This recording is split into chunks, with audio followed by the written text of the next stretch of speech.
This is a special report from ABC News Now. And good afternoon, everyone. I'm Dan Kleffler in New York, bringing you a special report. There you see shots of the East Room of the White House. The president about to make an announcement for his new chief of staff. Let's go and listen in as the president will make this announcement. Thank you, everybody.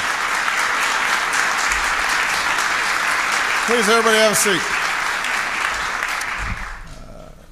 Good afternoon, everybody, and welcome to the announcement of one of the worst-kept secrets in Washington. As president, I rely on an extraordinary team of men and women here at the White House every single day, and I rely on my chief of staff to keep up with them and our entire government, making sure that we're all moving in the same direction, making sure that my priorities are being carried out and that our policies are consistent with the commitments that I've made to the American people, and that we're delivering progress to the American people. As I said earlier this month, I could not be more grateful to Jack Lew for his amazing service, first as our OMB director, then at the State Department, and ultimately as my chief of staff. As he prepares for his confirmation hearings and the challenge of leading our Treasury Department, I am pleased to announce my next chief of staff and a great friend to me and everybody who works here at the White House, Mr. Denis McDonough. Hey.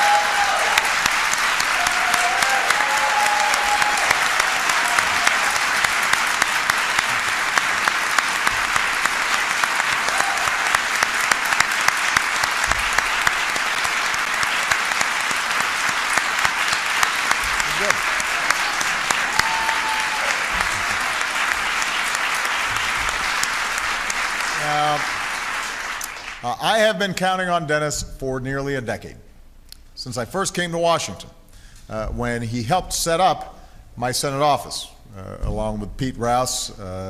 He was able to show me where the restrooms were and how you passed a bill. I should point out that even then Denis had gray hair. I've been trying to catch up to him. But at that time, I relied on his intellect and his good judgment, and that has continued ever since.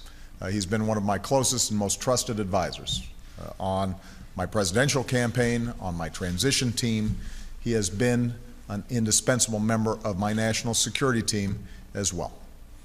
Denis has played a key role in every major national security decision in my presidency, from ending the war in Iraq to winding down the war in Afghanistan, from our response to natural disasters around the world like Haiti and the tsunami in Japan, to the repeal of Don't Ask, Don't Tell, to countless crises in between, day and night, and that includes many nights.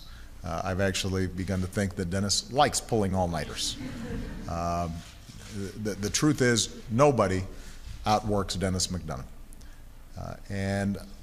Part of the reason you saw such warmth of applause is that in addition to being an incredible talent and such a hard worker, Denis is also a pretty humble guy.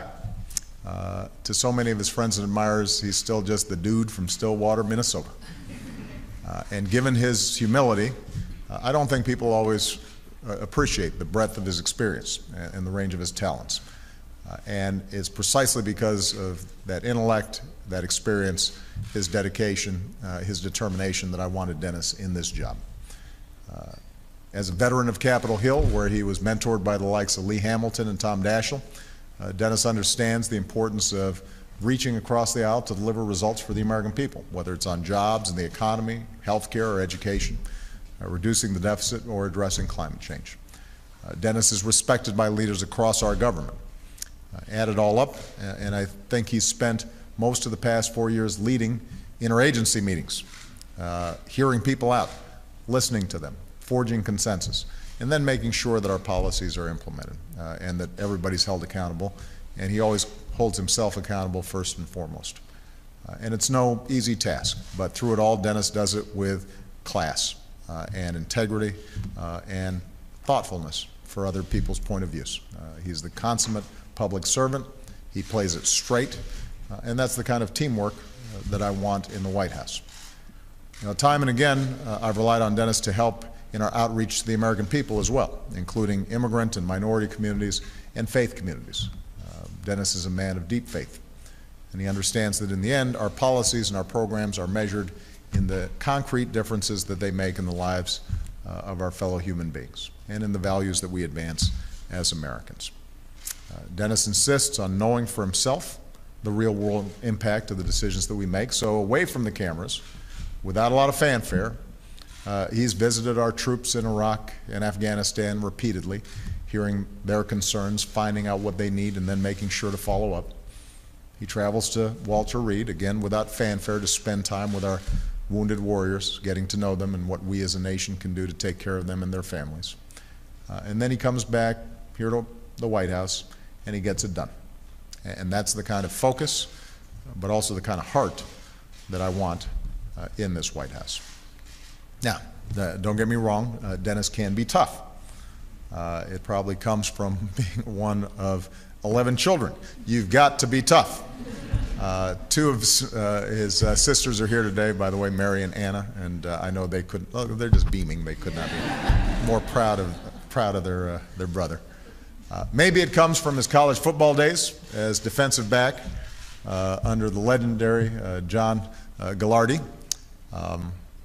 I always tease Dennis that he made up for modest talents with extraordinary dedication and a high threshold for pain. This does remind me of perhaps the one topic on which Dennis and I will never agree, and that is Vikings versus Bears. There's another reason we all love Dennis so much, and that's his decency, his respect for those around him. Ask any of the staff who are here today, and they'll tell you that despite the unbelievable pressures of service at this level, Dennis is still the first to think about a colleague or to write a handwritten note saying thank you, to ask about your family. That's the spirit that I want in this White House. And this, of course, is reflected in his incredible love for his own family. Kari, Addie, Liam, Teddy. I know that Dad's been at work a lot during the week and on weekends, and I guarantee he'd much rather be with you than with me. The next job that he's going to have is going to be demanding too, but the one reason he does this is because he wants to make sure that this world's a better place for all of you. Dad will probably have to stop riding his bike to work.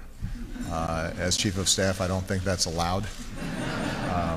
But he is, he does what he does because he cares and loves you guys so much, and he wants to make sure that the next generation is inheriting the kind of America that we all want.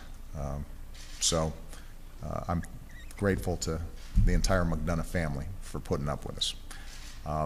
Dennis, you're not just one of my closest friends, but you're also one of my closest advisors. And like everybody here, I cannot imagine the White House without you.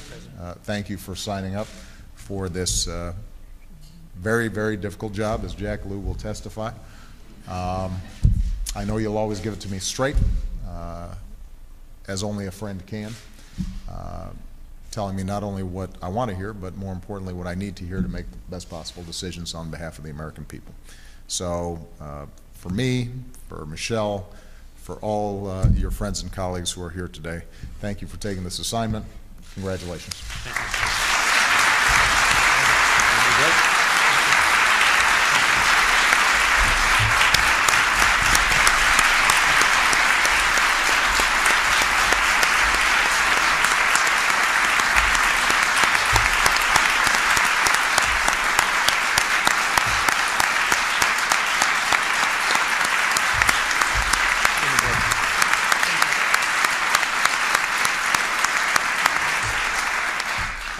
I just have one other thing to add. We made a number of personnel announcements today. There's going to be an incredible team that Dennis will help lead. But I thought I'd take the occasion to just embarrass somebody. Some of you may know that today is David Plouffe's last day in the White House. I had to hide this in the end of my remarks because I knew he wouldn't want me to bring it up. So we had some secret squirrel stuff going on here to avoid him thinking that we were going to talk about him. But as many of you know, David has been with me from the very start of this enterprise, running for president. I can't tell you how lucky I have been to have him manage our campaign back in 2008, then join the White House during these very challenging last 2 years. He's built a well-deserved reputation as being a numbers genius and pretty tough combatant when it comes to politics. But what people don't always realize, because he doesn't like to show it, is the reason he does this stuff is because he cares deeply about people, and he cares about justice, and he cares about making sure that everybody gets a shot in life. Those values have motivated him to do incredible things, and were it not for him, we would not have been as effective a White House, and I probably wouldn't be here. So I thought it was worthwhile for us just to say, even if he doesn't want us to say it, thank you to David Plouffe for his encouragement.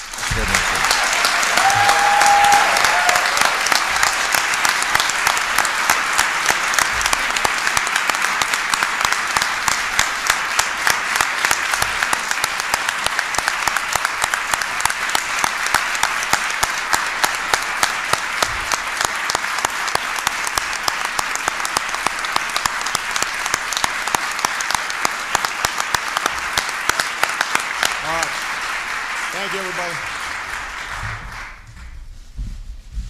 Making the announcement there, Denis McDonough will take over as White House Chief of Staff, taking over for Jack Lew. Jack Lew will be replacing Tim Geithner over at the Treasury Department.